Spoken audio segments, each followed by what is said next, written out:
everybody. Hi, guys. Well, from blustery Salt Lake City, Utah, It's Thank God I'm Atheist. the podcast. I'm Frank Feldman. And I'm Dan Beecher. And coming up today, we're going to be talking about happiness. Yes. And a new Pew poll about happiness and religiosity, yeah, all that kind of stuff. So we're going to dig into that. Why are you motherfuckers so unhappy all the time? I don't trust you people. All these atheists out here. Oh, no. That was a little bit of a tease and about where that story is going to go, Dan. Not the first time I've been called a tease, but that's all right. All right. Well, Dan, I have a story here that is a little horrifying. Uh-oh. It sort of explains. Well, I mean, we know why a woman would want to flee Saudi Arabia. I can think of a reason or two. Right, it's true. Like, this is not hard to imagine why. It's almost to the point of saying, or of asking yourself, why are there not more? Right. Right. There are actually about 1,000 women who flee every year. The vast majority of them are not successful. Right. It has to do in large part with the way that the Saudi government has structured its society with men having there's this male guardianship thing over women. Women have to get permission from a male relative to do basically anything. Right. So, like, if you want to leave the country, even though you have a passport, you have everything else in line. It used to be that you had like this little yellow, you'd go and get a yellow card or whatever, and the man, your guardian, would sign it. Oh, okay. As a woman, you'd have your guardian sign it. Sure. And then they would allow you through customs. Huh.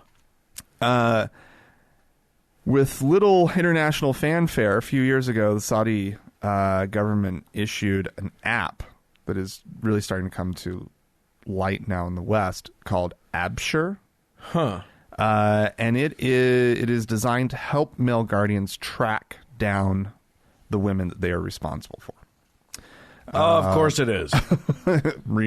Find my woman. It's just like, it works just like with your iPhone, Find Your Phone. No, not exactly. But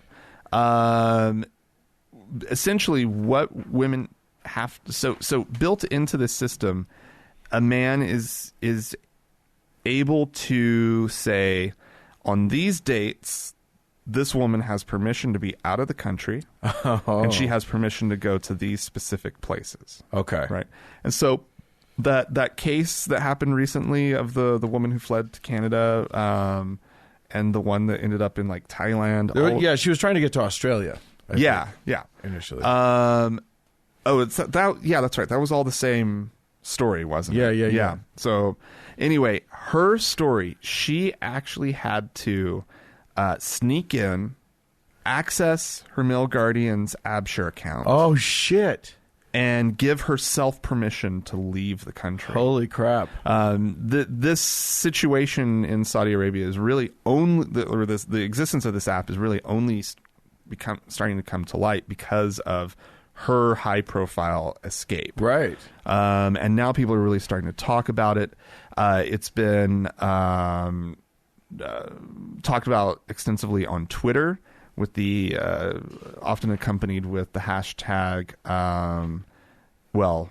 end male guardianship is a regularly occurring hashtag. Not necessarily directly linked to this, but also it has caused a lot of people in the West to start calling on Apple to take this application out of its app store because it's there.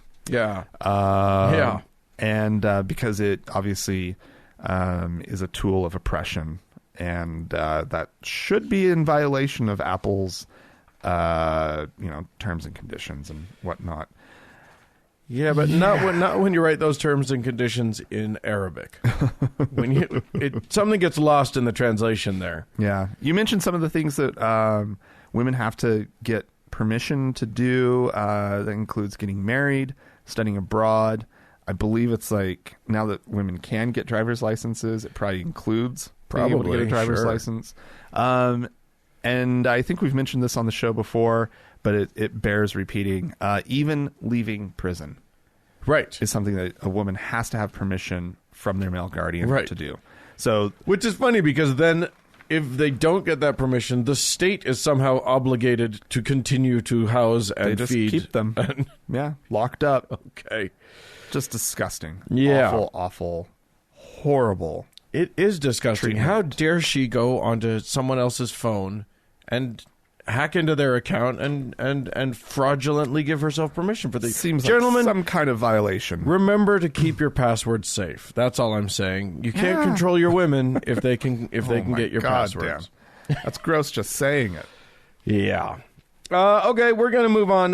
You know what time of year it just was here in Utah. Groundhog Day. Well, yes, but also there was a certain thing that happened up in the Park City area, spills down into Salt Lake a little bit. Was there an avalanche? The Sundance Film Festival. Oh, It was an avalanche of A-list celebrities. Oh. They descend on us every year. They do. It's very funny. If you fly between Salt Lake and Los Angeles during that week, you're almost guaranteed to be on board with somebody famous. How exciting. Isn't it just? Oh my God, it's so exciting. Usually B-list. Anyway, because the A-list is on their own plane. that's right. But another group descended also with this year. Apparently more than 200 seminary and Christian college students came to attend the Sundance Film Festival. Okay, that's odd. It is odd, but it's actually a thing. This group called the Windwriter Forum has now teamed up with the festival. They come from schools all over the country, and they're Christian students. Yeah, and they watch independent films, which, as you and I know, because we go to lots of these things, right? They're very rarely Christian friendly. They are pushing boundaries and really discussing a lot of hard issues usually. Yeah. And these students are coming to watch those films and sort of they have a forum and they have classes and stuff that actually take place, some of them in LDS, some of their screenings are in LDS and LDS church. What? Yeah. Isn't it interesting? What? It's crazy. Do they have to do an exorcism after the Sundance leaves? You'd think. Yeah, so they have their own private screenings of several of the films from the festival. That's wild. Yeah. Now some of the students do report feeling icky feelings when they see some of the films, but it does seem like they're actually doing a thing where they're pushing themselves a little bit. Cry a little bit. I know. It's very sad. I was feeling Jesus all day. Right? And then that horrible movie started where those two gay men kissed. Yeah. It was just the worst. Or somebody, they talked about how last year, they've been doing this for a couple years now. And last year they watched one of the ones that won the prize was about a lesbian woman who lost her faith or something like that. Anyway, interesting. They're actually seeing sort of some real life being portrayed, which is good. I mean, it's better than if they just focused on pure flicks or whatever. So I'm pretty happy that they're that's wonderful that they're doing it. Yeah. And I'm going to give credit to them. I believe that they deserve credit for doing this. Well, I don't know who got the whole thing started, but I think Sundance should be commended as well. Oh, don't you think? Yeah, maybe. Yeah, For reaching out to a community that probably wouldn't ever reach out to them. Well, again, I don't know who did the reaching at the beginning. Well, I guess reaching a community, but for forging people who would not. A bridge that you don't normally think is going to be forged. Yeah, very interesting. Yeah. All right, Dan. Yeah. A number of years ago, we talked about Ralph Shorty. Ooh. It's a name that may not immediately recognize the name. That's fine.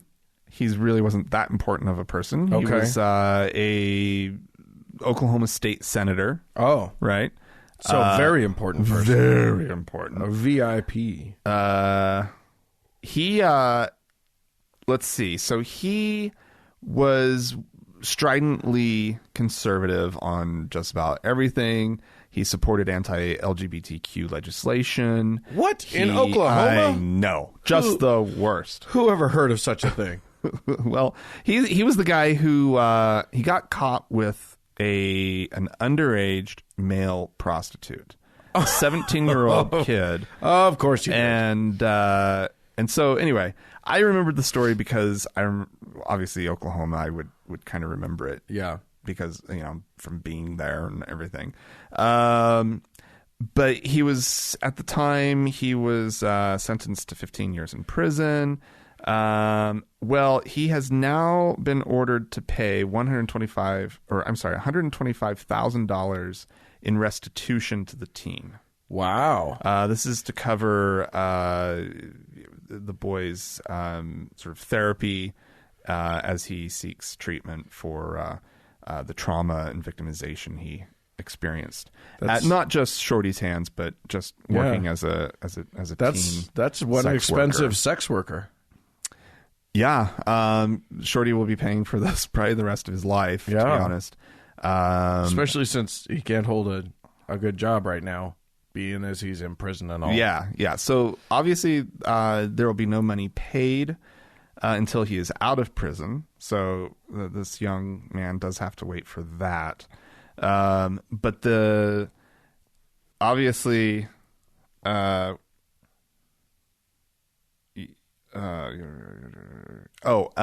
what is interesting is that, because it's a civil case, there's no appeal or anything. Oh, wow. I'm not entirely sure how that works, but so anyway, the money, just gonna be paying. Yeah, he has no appeal. There's no way for him to get out of it. To get out of that. At the time of his sort of that this news was coming out, he was 35 years old. The senator, and before he even could resign from the Oklahoma Senate, his fellow state senators had scraped his name off of his office door. Oh shit! They changed the locks and painted over his name in the Senate parking lot. Oh wow! Like they were just like, "You're out of here, dude." Wow. And then he resigned like 6 days later. So, and he was also originally just facing child pornography charges, but the state dropped that to pursue these other charges instead. Oh, well, good. Because there was another charge, so they don't pursue he did multiple illegal things, and they only... I don't know. Well, I don't know. Forget it. They probably figured that this was the one that he... I don't know what goes through a prosecutor's mind. I don't know either. But anyway, yeah, so that's I think is a good update. I always like these,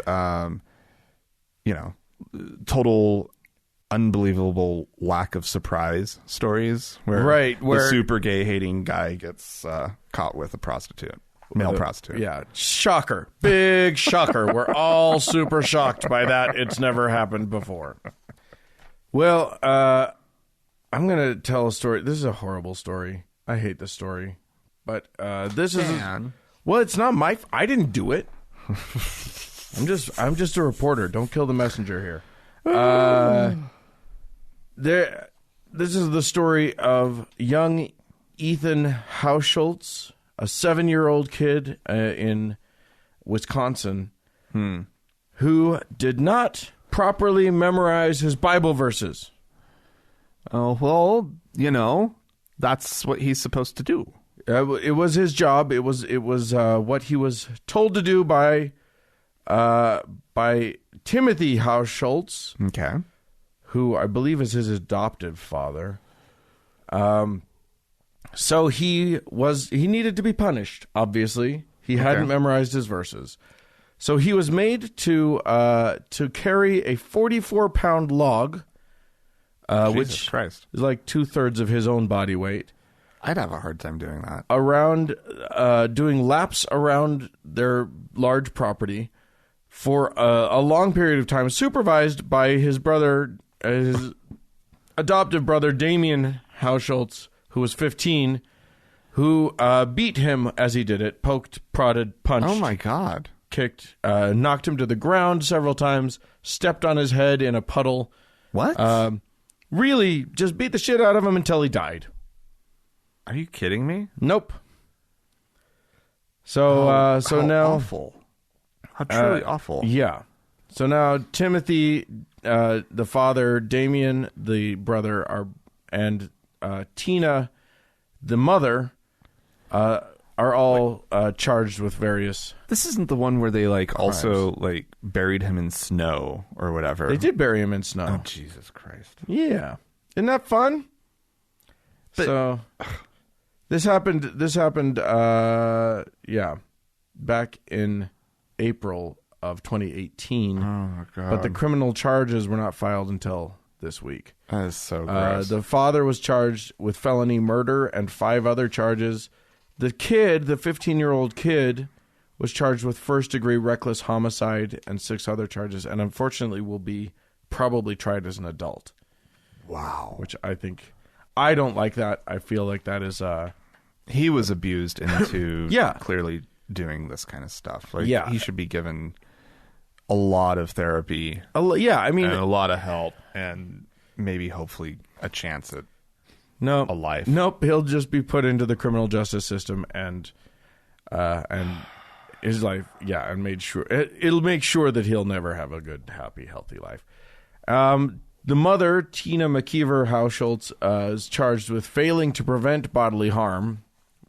Probably true. Okay. And intentionally contributing to the delinquency of a child. I wonder if that's about the teenager. Sounds like that's about the teenager. Yeah. Good Lord. Well, I'm really glad these people like Jesus so much. It's important. Look. I mean, who knows? This kid may have had a learning disability. He may have been trying, but it doesn't matter. Your kid, he didn't memorize scripture. So I guess really, when you think about it, the lesson of the Bible is beat the shit out of your children. Right. I think that's the main lesson of the Bible. So they were just doing what the Bible told them to. Yes, indeed. If the Lord says, spare the rod, spoil the child.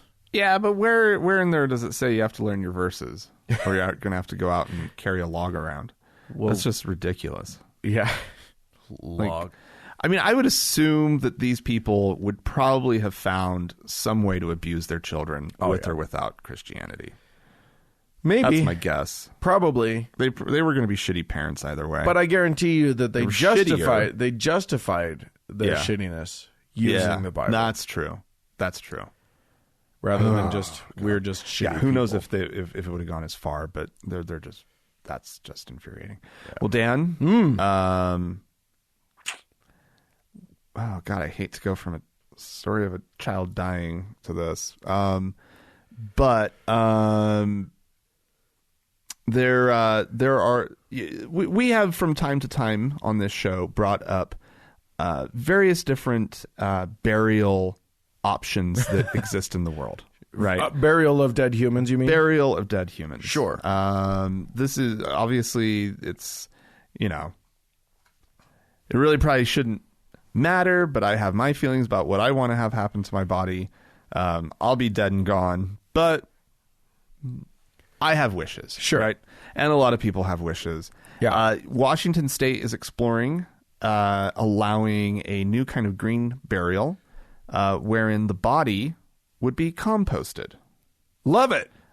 You end up after about 30 days, you end up with about a 1 cubic foot bit of soil. Great. It actually turns it into soil, the body into soil, and it works. It's composting. It's the normal natural process.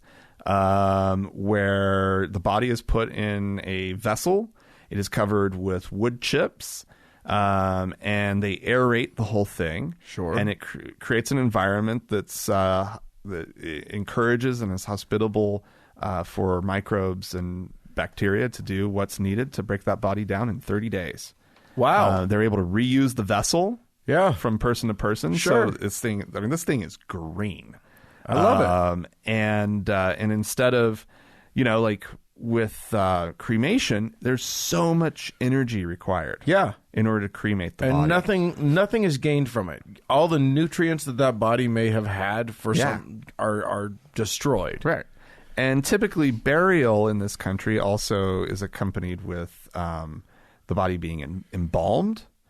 And usually in the United States, we also do concrete vaults for the coffin. Yeah. And it's required by law in most places. In most places, yeah. And so that body is never going to return to nature. No. Or at least not for a very long time. And when it does, it's just full of nasty chemicals. Yeah. Right?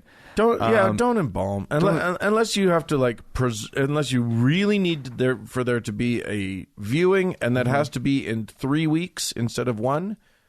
Don't embalm your bodies. Why does there have to be a viewing? There doesn't. I'm just saying, like, if for whatever reason that's important, there can be a viewing. You can come look at my little mound of dirt that just got made. Yeah. From me. But it's important to some people. I'm not going to get judgy about that. But what I am going to say is you don't have to. It's a waste of your money, and it is a pollutant into the world. There's just no reason to embalm. So, in the United States, there are roughly 2.7 million people who die every year. 2.7 million people. Like, sure. That's a lot of dead bodies to deal with, and we're just sticking them in the ground. But I guess how many, Dan, what percentage of people are cremated in this country? 8. Oh, that's a little higher than that. Oh, okay. 53.5%. Wow! That's cool. We have crossed over. I don't know when that happened, but obviously attitudes in this country are more and more shifting toward just, having bodies cremated. Like I've said before, I think I've said it on the show, my parents have decided to be cremated, which for, like, especially like with Mormons and people of their generation, that I was really surprised by that decision. I got a little pushback when I cremated my dad. I bet. Yeah, I remember that. Yeah. But for my parents, it was purely an economical decision, right? Interesting. They made the decision because they're prepaying everything. Right. They're getting it all lined up, and they just looked at it, and because it's their bodies, and there's no guilt over like what, well, no, I don't think mom and dad, they would want to be cremated, or they wouldn't want to be cremated. No, they made the decision. And instead of like the funeral director being able to manipulate you into taking the most expensive options, right? It is our most modestly priced receptacle. So anyway, I thought that was just absolutely fascinating. Yeah, I want that. I do too. That's what I mean. That's as close to what I want as seems like reasonable to expect. Well, because like I'm just like, wow, I would like to just like donate myself to like one of those studies about composting or not about rotting bodies. Sure. Because at least then I get to know that my body actually rotted away. Yeah. Because that's what I want. Right?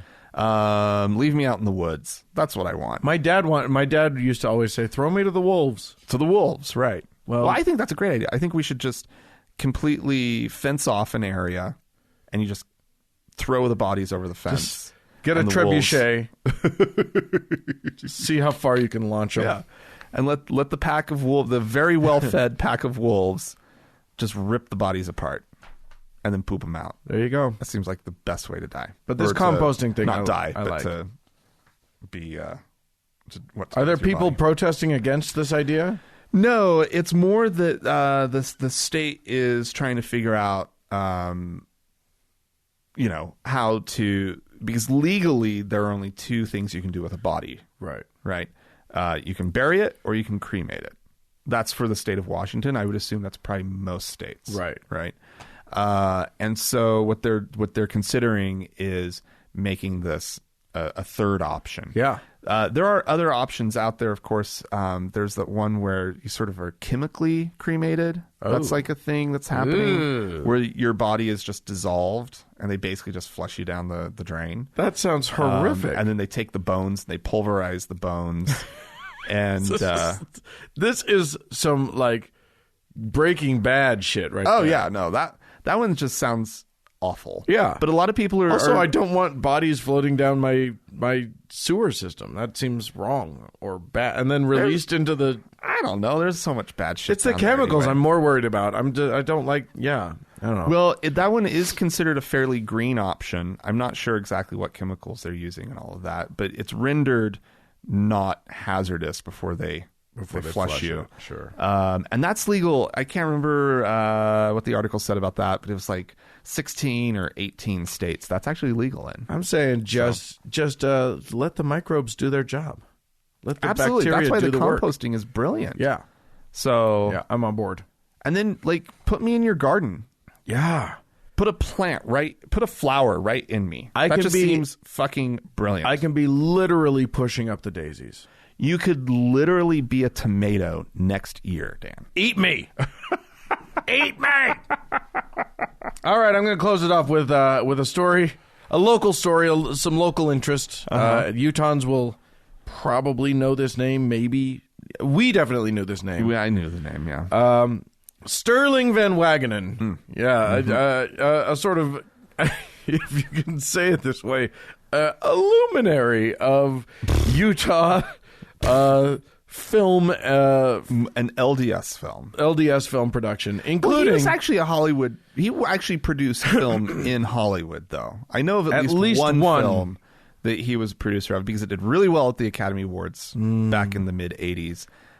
Yeah, oddly, I remember that. He got himself some street cred and then rode that wave back to Utah. Right back to Utah and became...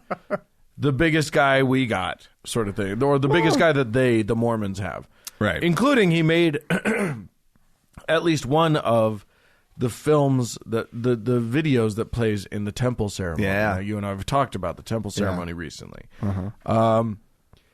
Well, it turns out that that he, and you'll be shocked by this, he has admitted to having... inappropriately touched a young boy back in the 90s. Jesus.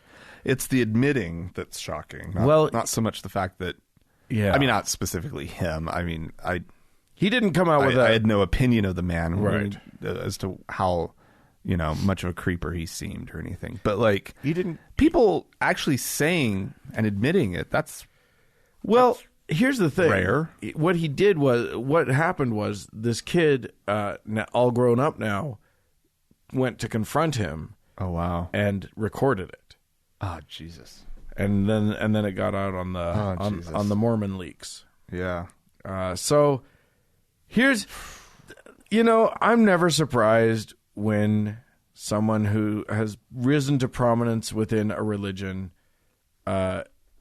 did something bad, because a percentage of humans are awful and do bad things. Well, but I mean, after this incident, he was, okay, I don't know when he made whatever temple film he made, but he still was involved heavily at KBYU. Right. I worked at KBYU for a year in the late 90s. This is a PBS or a public television. Yeah, at station. the time it was still a PBS affiliate. I think they've disaffiliated. Yeah, they have. But at the time they were a PBS station, and I remember his name thrown around a lot. For working on various productions of the station. Right. I think I met the man once. And then when I was up at the U as a student, I think he ended up coming onto the faculty like a year after. Okay. But here, what was I saying? I was saying something. Doesn't matter. You'll get to it. Anyway, one of the reasons that I wanted to bring this up is that the church definitely knew about this guy. That's where I was heading. Yeah. And actually convinced the family to let the church handle it rather than getting the police involved or anything like that, which is very common among cases like these. The other reason I wanted to bring this up is because, as we have reported, there have been recent changes to the Temple movie, the film shown at the Temple. Right. I find these two things strangely coincident in these bits of news. And now it's time for Dan's Conspiracy Theory Corner. where I suss out, here's what I think may have happened, and I really genuinely think this is a possibility. I'm not saying it did. I don't have any evidence for it. Okay. But it seems very possible to me, because we know that the new film is not a film at all, but rather essentially a film strip. Yeah, it's still photos with audio underneath. Right.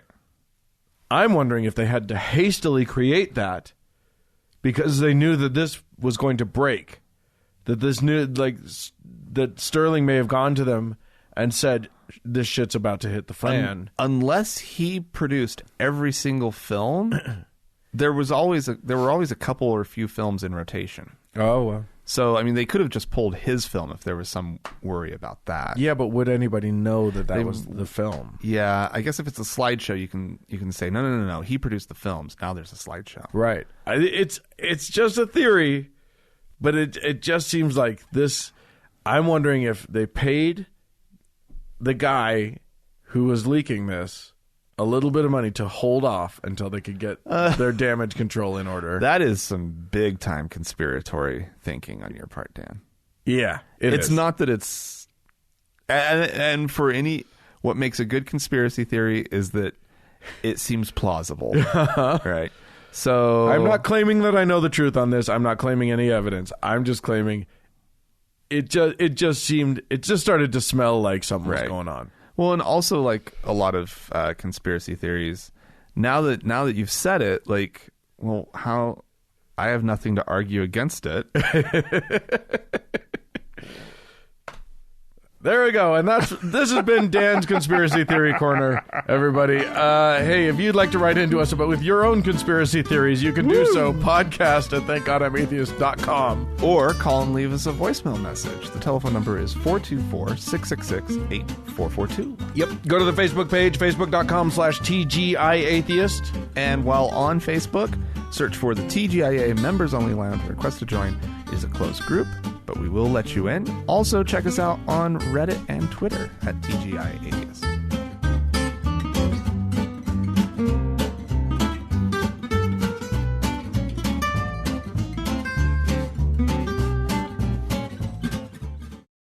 Hey, Dan. Yo. We're big fans of the Jim Baker Show. Oh, I couldn't be a bigger fan. And we like to play little audio clips. I mean, I can only take it in 3-minute segments at most. Oh, that's right. But Perry Stone, who I'm not really familiar with, but that's the name of the guy who's talking. Okay. He's a guest on the show, and he has... What does he look like? Do you have an image of him? Yeah, he's got kind of grayish on a little bit on the sides, some glasses. He's Perry Stone. He's wearing... Is that a turtleneck? I can't tell. There's a they're all in symbol right in front of his face right now. But... Excuse me. Oh, bless you, Dan. Bit of a cold. Anyway, he has he thinks that we need a different approach on how to prevent mass shootings. Yeah. And so especially in schools. And so let's just have a listen. You're going to have to allow teaching of Scripture. You teach it as history or whatever. Teach the Beatitudes, which is just lessons how to live. Yeah. There's got to be something breaking into the public schools again, because this is where a lot of this activity is built. This is where a lot of the gang activity, the bullying has to stop. You know, most everyone who shoots kids are kids who have been bullied. That's right. And there has to be rules set in schools, no tolerance for bullying. If you're being bullied, you come to us. We will deal with it. We'll sit the kids down together. I'll make them apologize to each other. This recent killing might be linked to bullying. It was, because I know it was 5 minutes from a pastor friend of mine's house, and one of his youth girls ran by, and that boy shot the girl beside him and didn't shoot her. She's a really good Christian girl, and God spared her. But so I see that the sons and daughters being touched by the Spirit of God is the remedy for this whole thing. That is the remedy. The church knows God's the only answer to this horrible warfare that we're in. In West Virginia, in parts of West Virginia. Can it change, though? Well, I can tell you it can, because I don't want to say too much, but I won't say the name or where. But in the state of West Virginia, the drug problem is so bad in some of those mountain schools. They are letting young preachers come in and hold services in the auditorium during school time. Wow. That's now, awesome. I know that people are going to scream, oh, God, separation of church. Look, when you got kids dying, forget separation of church and state. When you got overdoses of 15-year-olds, forget separation of church and state. And that's crazy. The great thing is hundreds of kids up in those mountains are coming to know the Lord. Hundreds of kids, Dan. Hundreds of kids. No, you got. If you're gonna do an impersonation of them, it's got to be a little bit more. Hundreds of kids, Dan. Hundreds. I gotta ramp up the gay on. You gotta turn the gay up from whatever your nominal sort of my 3 or 4 is. My standard. The alert on the gaydar, the Richter scale of. I definitely show up. I definitely show up. I'm not. I don't trip the whole thing, but I'm definitely. No, this guy. This guy's like that's he's redlining. Ooh, doggy. But you know what? Forget it. They're right. We should give up on our constitutional standards when people are dying. Because a good constitution is built so that you ignore it if anything goes wrong. Right. You make sure that there are provisions within the Constitution to just fuck over the Constitution if anything seems a little wobbly. Well, I mean, one way we could end school shootings would be to get rid of gun rights. Do something about that Second Amendment, Dan. Yeah. Well, or we could actually pass reasonable. That's laws. all we need. The other thing is, the thing that I love about this is that their prescription for ending school violence is getting God in there. Oh, God. Completely ignoring the fact that this last year, as we've reported, the vast majority of terrorism in this country has been Christian terrorism. Oh, yeah. So, But I wonder what they would say if you said that to them.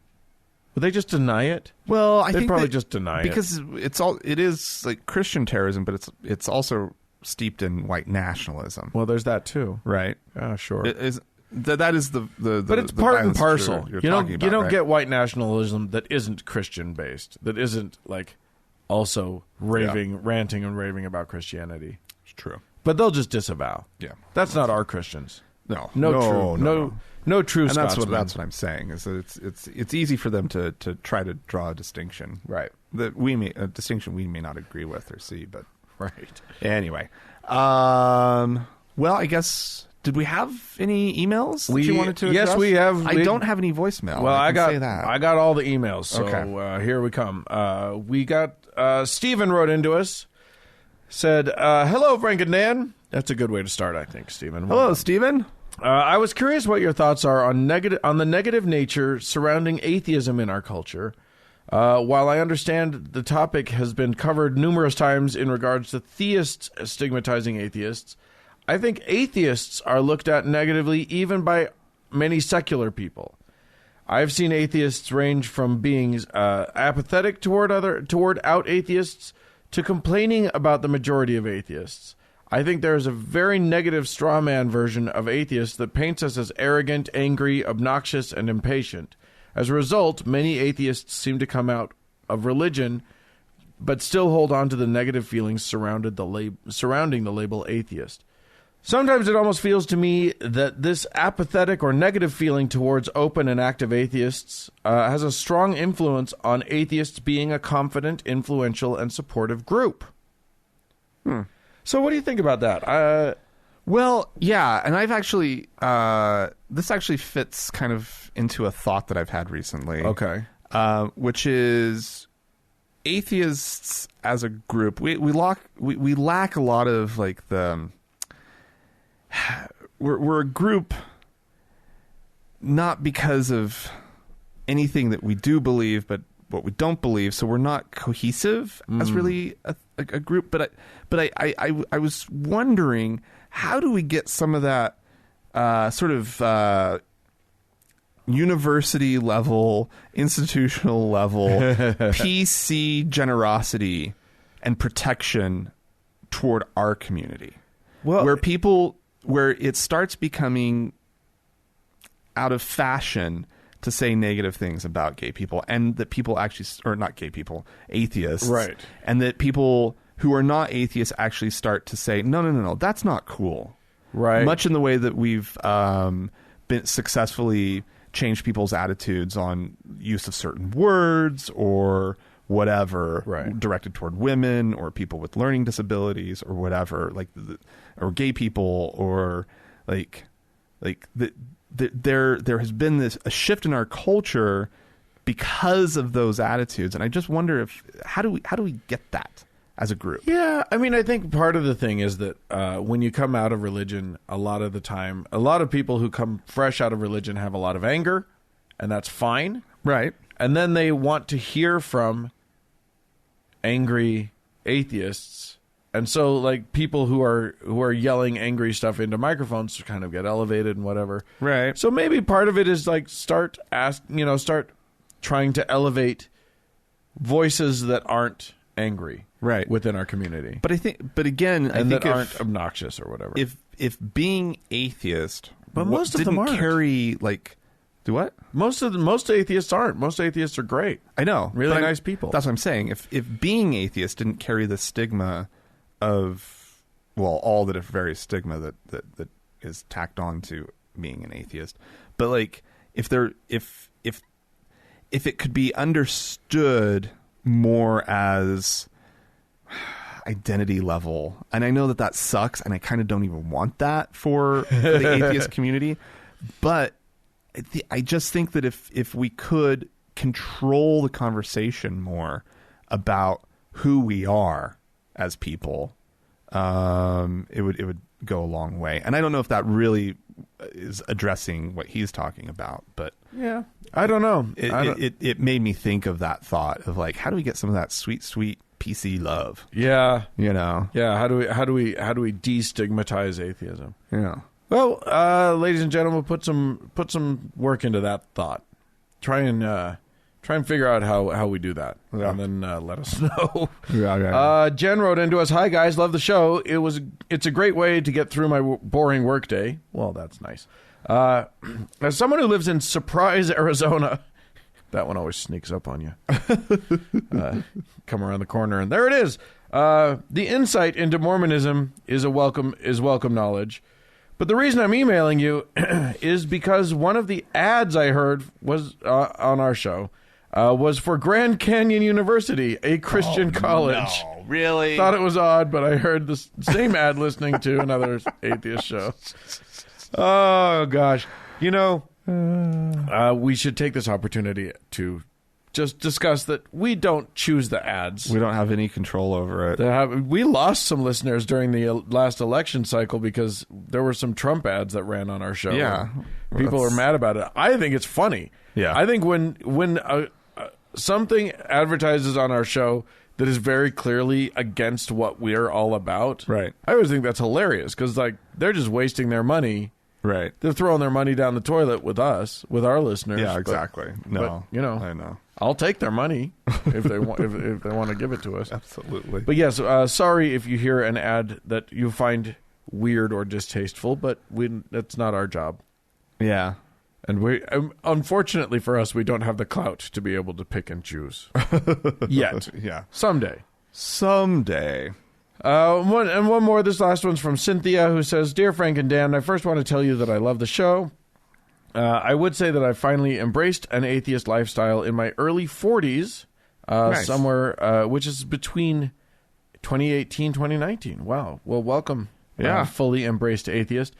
As a coworker, I had a coworker confront me yesterday about why I don't believe in Jesus or God. Oh boy. She started to question me about why I don't believe, why I am the way I am, etc. I talked about several different reasons why I don't go to church and why I don't believe in the Bible. I brought up issues that are problematic with the Bible, starting in Genesis with the 2 creation stories. Why is it that the Bible did not corroborate science? And I brought up issues with slavery being justified throughout the Bible. At the end of a lot of the issues that I brought up, a lot of the issues that I brought up were dismissed. And she kept saying that all I know is that Jesus is my Savior and my Lord. etc. I asked her, have you ever read the Bible from cover to cover? And she said no, but her husband and her pastor have. She did offer to set up a meeting with her husband and her pastor so they can talk to me about the Bible and maybe even bring me back into the fold. Oh, my God. I would like some advice. Would you attend a meeting of this kind? No. And if you would, what would you say to these gentlemen to defend your position about why you don't believe? Thank you, Cynthia. Hey, Cynthia. Yeah. You owe these people exactly nothing. Nothing. You don't have to have this conversation with them. I actually don't even have any advice for what to say because don't go. Yeah. You don't owe them anything. They're not going to. Here's the other thing. And if this is actually in the workplace, it's not some coworker that you're friendly with and she lives next door and came walking over. If this is happening in the workplace, it's inappropriate. It is. You should probably shut it down. Unless you work at a Christian bookstore. Right. And if you do, well then that's on you. That's on you. But yeah, no, don't. Here's the thing. If I felt even remotely like you could have a productive, interesting conversation with these people, I might say go do it. Yeah. But evangelizers, missionaries, these people aren't listeners. They won't hear your position. No. They won't have anything to do with what you're saying. All they want to do is talk at you. Right. They have an agenda, they have a goal, and none of it is to hear what you have to say or to care about you as a human being. It is to bring you into their way of thinking, into their fold. They need you to be one of them. Mm-hmm. And if you're not, they'll just shut you out. They don't care anymore. So no, don't expose yourself to that nonsense. Don't listen to what they have to say. You don't need it. Yeah, and I would assume that you probably want these conversations with your coworker to end, to stop happening. And if you go and meet with these people, it's just going to be that much longer. It's going to be exponentially worse. The amount of conversations you're having. Yeah, you don't want any of this about this. Just shut this down. Shut the whole thing down. Just say, you know what? We would recommend probably just saying to your coworker, hey, I appreciate your interest. Yeah. And this was nice, but we shouldn't be talking about this here. And I'm really happy in my life and the decisions that I've made, and please let's leave it there. Yeah. Yeah. Oh, the best thing you can do to bake their noodle is to just be a happy person. Yeah. That is let them know that you're an atheist. You don't need to have any discussions. Just live your best life. Yeah. It will rock their world to see a happy you. How can she be happy? That's the best thing to do. All right. Is that the end of emails? That's it. Okay. Well, we have a couple people to thank, Dan. A few people. Actually, a whole lot of people. Ooh. What? We have one new faithful listener, Greg. Hi, Greg. Thank you, Greg. We have two new venerable listeners, Matthew and Robin. Thanks to the both of you. Thanks to both of you, yes. And then we need to acknowledge something, a failure on my part, because I'm the one who looks this stuff up. Okay. Because there's been a little bit of movement with the Lord and Savior category. Sure. I had sort of nosed around a little bit, but I apparently had done a really good job. We actually have a pantheon of gods. What? At this point of Lords and Saviors? It's not just. Was there a conspiracy? Not just one, not just two. What? Not just three. What? Not 4, but 5 Lords and Saviors. Holy shit! Our top donors. Scott tied for first place. Scott, D, Hannah, Liz, and Judy. Holy making up simoleons. Our pantheon of top supporters. Wow. We appreciate you. We can't believe the level of support that you guys are coming in at. And I am sorry, because there's a few of you who I think should have been thanked as well last week. Falling through the cracks. Wow. So this week, I figured out a better way to look this up. And I'm just going to point this out to these guys. All it takes is for one of you to raise your your level, and then you get to be the only Lord and Savior. You can stay at 5. I love the Pantheon level. I do too. I do. I love splitting that between them. That's great. Well, thank you guys all so very much. You are amazing. And if any of the rest of you who aren't currently giving would like to be part of the Pantheon, you can go to thankgodimatheist.com and click the support tab, or there's a Patreon button in there somewhere. Doohickey. Find the doohickey, and it'll send you onto Patreon, and you can join up and be part of the best people in the world. Thanks, everybody.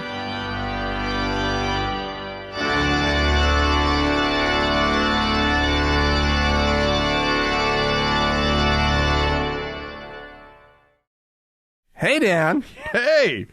You know what I just did? I'm gonna let our listeners in, because I just did a joke for us, which was, I said, and we're back in 5, 4. And then I came in right and then on you time. came in right on the way. Yeah. We did the it's a TV thing. Yeah. I don't know. It's not really an pre-recorded podcast thing. Right. But anyway, today, Dan, you kind of mentioned earlier that you had found this Pew poll that you wanted to talk about. Oh, you love a good Pew poll. I love a Pew poll. Here's the thing, and we'll get to this. I find some problems with this poll, okay, as I do with many polls, because as you know, listeners, because our listeners are the smartest listeners in the world. How you word the wording on a question affects how affects the outcome. How you craft just everything about your poll will affect the outcome, and I think that there are some questions that come up on this. Okay, but well, let's start with this. It is the Pew actually did they grabbed a whole bunch of different research and brought it together. Ooh, and analyzed it, and what they've discovered is that actively religious people who go to services regularly, okay, seem to be happier, or at least report being happier. That's interesting. Than inactive. I mean, I could come up with a few reasons to probably support that. Obviously, and we've talked about this a lot on the show.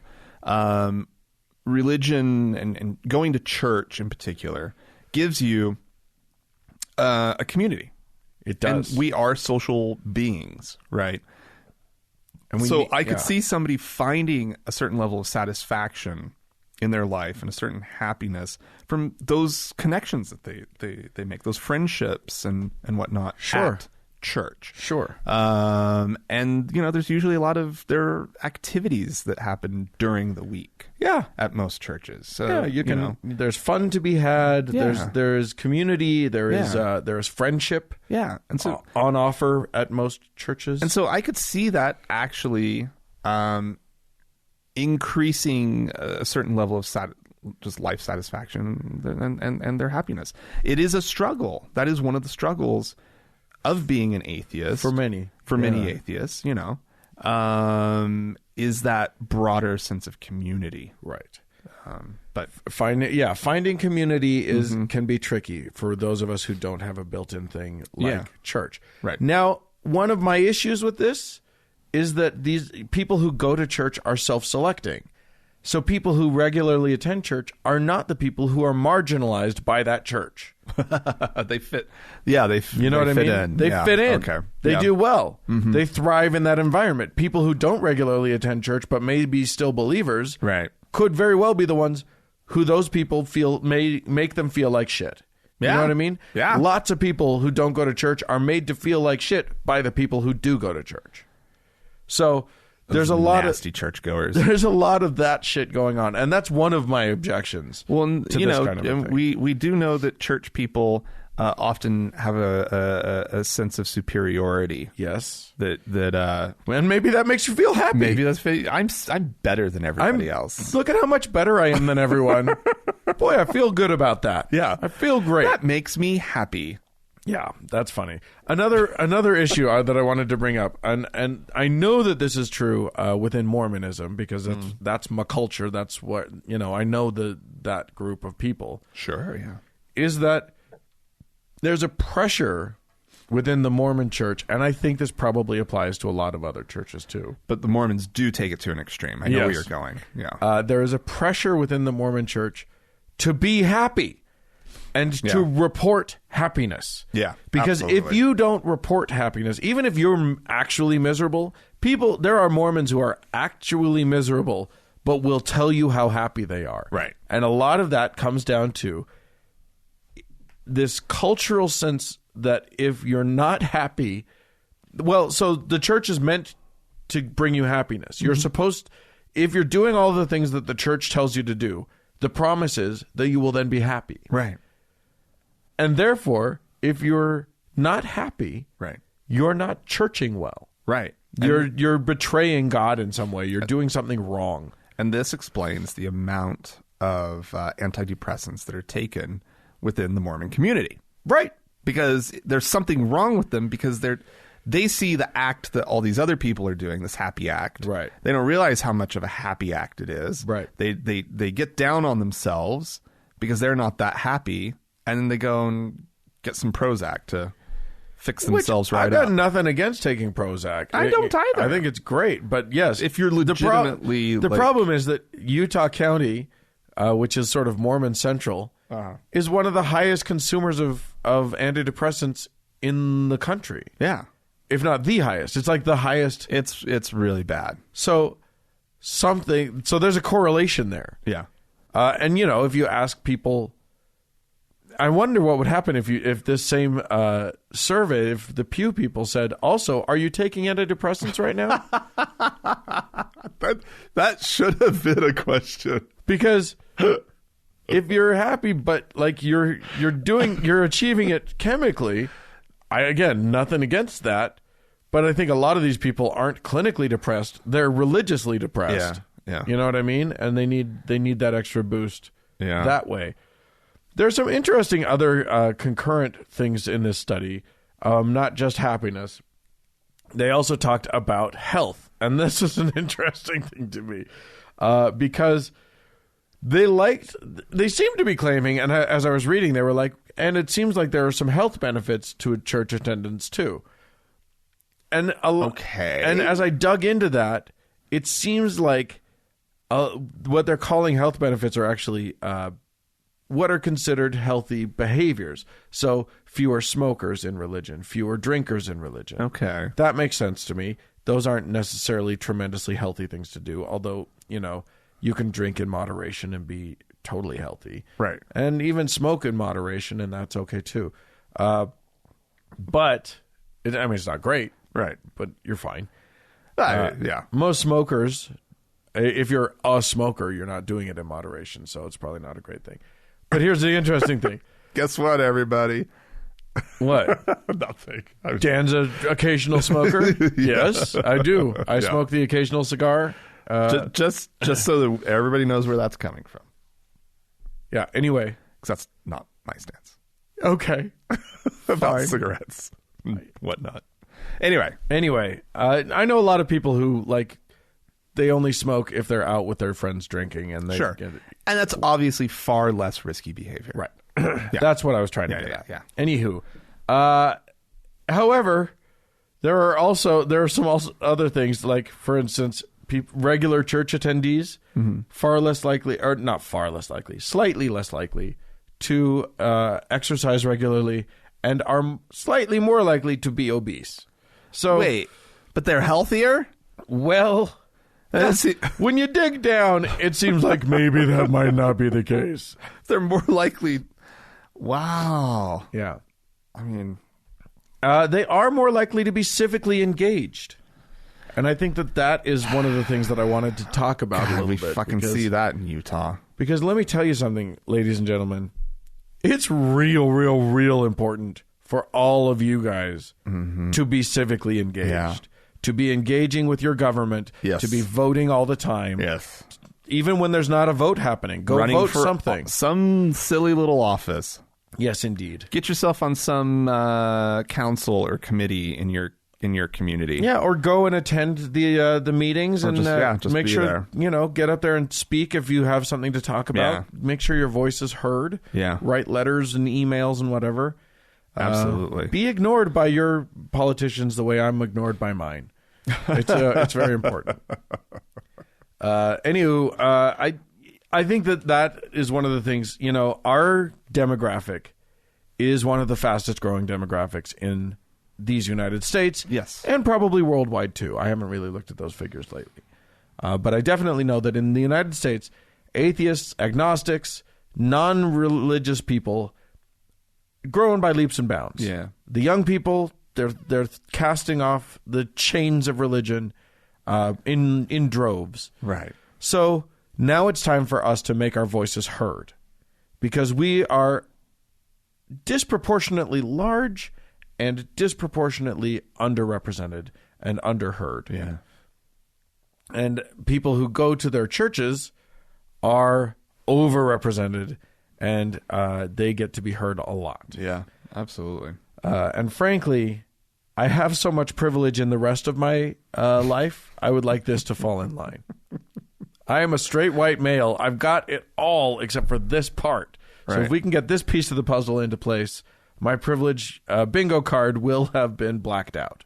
And I'm so happy for you. That's what I'm looking for, baby. Yeah. No, we are one of the... Let's not forget that in terms of hated groups in America, I know we're topping the list, ladies and gentlemen. So getting out there and getting our voices heard and being visible and engaging is a very, very important thing. Yes, it is. And it might just make you happier. Yeah. Yeah. Maybe. No, maybe that engagement is part of the happiness that these guys report. Why not? Because again, if you're out there, if you're out being involved, yeah, you're interacting with people. Yeah, you might, whether you make a new best friend, who knows? But you're making new friends. You're meeting new people. Absolutely. Having interesting conversations. Yeah. You're being stimulated as a human being, right? Yeah, and also when you feel engaged, now it is dangerous territory, because it can be very depressing to engage civically when things don't go your way. Oh, believe me, I hate my HOA meetings. But when you but when you're engaged, at least you feel like you're doing something that has meaning. Yeah. And adding meaning to your life is always a good thing in terms of feeling satisfaction. And you know what? You and I were talking, Frank, earlier about how happiness doesn't have to be the goal. For a lot of us, right? We're not shooting for constant happiness, because that's a silly, weird, moving target, right?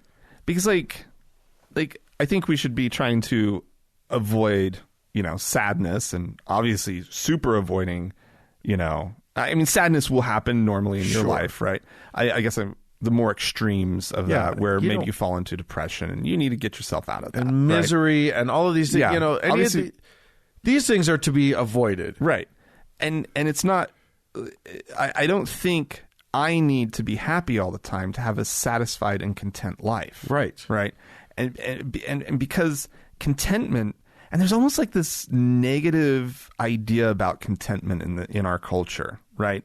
That you're settling, right? That you're giving up, and that's not it at all. No, but just finding satisfaction and contentment in life, with your employment, in your relationships, with your friends, in whatever your living situation is, it's attainable. It's real.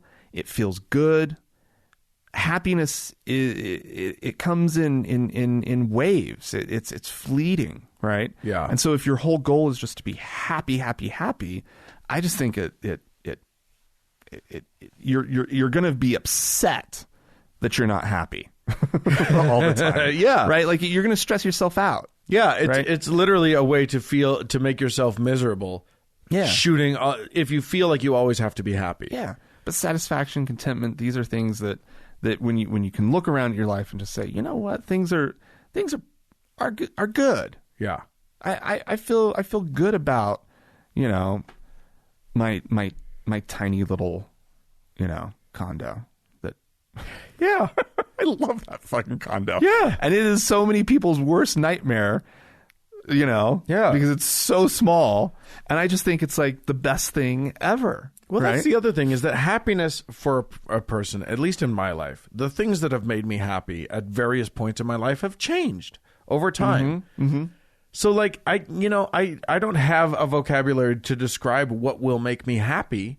Because that's a moving target. That's a thing, Absolutely. It will wash over me. It will come to me at times, and then it will sort of flow away also. There's an ebb and a flow to happiness and to sadness. Yeah. They both come and they both go. Absolutely. And so I've stopped shooting for happiness. That's not a goal for me. Interesting. Just contentment and enjoyment of life. Dan, is this a new thing for you? Is this a newer realization? I feel like we've had conversations in the past, and you were really talking a lot about happiness, and I'm just curious. Yeah, maybe. I mean, maybe I still love happiness. Of course, who doesn't? Right. You'd be a nutcase if you. But like to be happy. Joyful moments are moments. Yeah. And I do, and I appreciate them, and I love them when I have them, and then I let them go. And to me, it's if I can't. I'm not looking for some manic, permanent state. I think that's fantastic. I think that's a good place to be. Yeah, it's just it's a more gentle. I don't know. Like I'm not telling anybody else how they have to live their lives. No. But I think it's really interesting because, as former Mormons, we came out of something where we were told that we had to be happy all the fucking time. Right. Or else something was wrong with us. Something was wrong with our lives.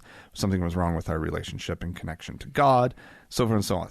Well, that actually seems like another wonderful little control mechanism of the Mormon Church, right? Is that they always find great ways for you to be focused on your deficit, right? And so you end up just beating yourself up trying to conform, right? Yeah. And they do that with, other things as well. And that's what makes leaving the LDS Church such a mind fuck, because you have to deprogram these things. You have to learn to accept that, no, I don't have to be manically happy all the time. Right. Yeah. Or be projecting that out into the world. Right. Right. So I think that there's a lot of ways in which these numbers that Pew has come up with might be skewed, including, I mean, it's all self-reported. Right. So they're not doing tests. They're not coming up with ways of testing how happy a person is. They're asking people how happy they are. And that's a very different thing. I think they need like some kind of meter. Yeah. They just attach to you. Right. They just ding, ding, ding, ding, ding, ding, ding. Plug it in. Maybe they can test it in the blood. Maybe they can just do a little blood test. You do a couple drops and they're like, you're not very happy. You're meta happy ends or something. You're yeah. Anyway, I think part of this thing, part of the reason I wanted to bring it up is because I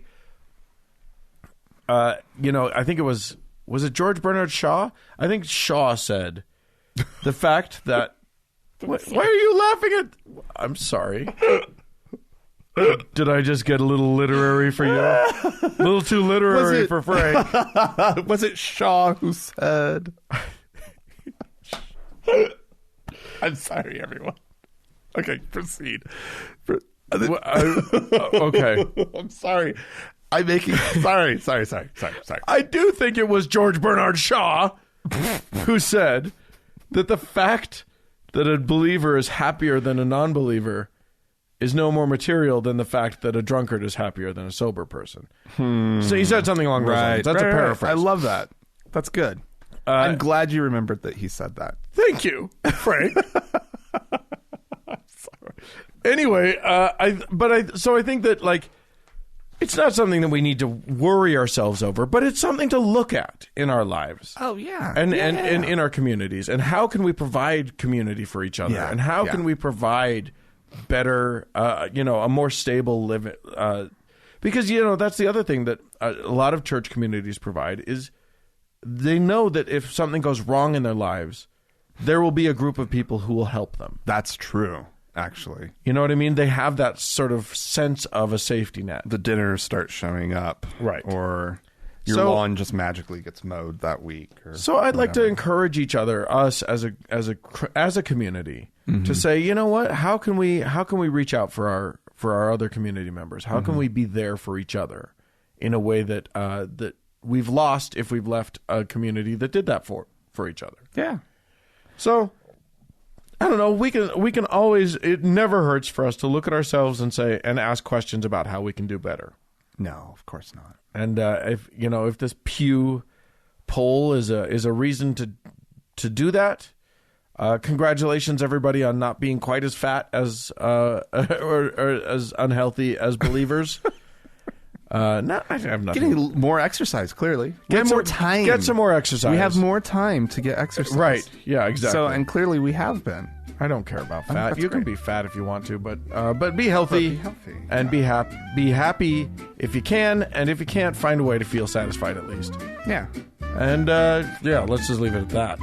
Yeah. If you have something you'd like to say to us about any of these findings or about how you feel about our community, feel free, write into us, podcast@thankgodimatheist.com. Or call and leave us a voicemail message. The telephone number is 424-666-8442. Yes, go to the Facebook page, facebook.com/TGIAtheist, and smash that like button. And while you're there, search for the TGIA Members Only Lounge and request to join. Yes. It's awesome. It is. Hey, speaking of Facebook, thanks so much to Mackenzie for all of her work on the Facebook page. And thanks to Danny and Amy for their work as moderators in the Members Only Lounge. And thanks goes out to the Red Rock Hot Club for the use of their music, and also to Gordon Johnston for the use of his music. And thank all of you for listening in. We sure do appreciate you. Bye-bye.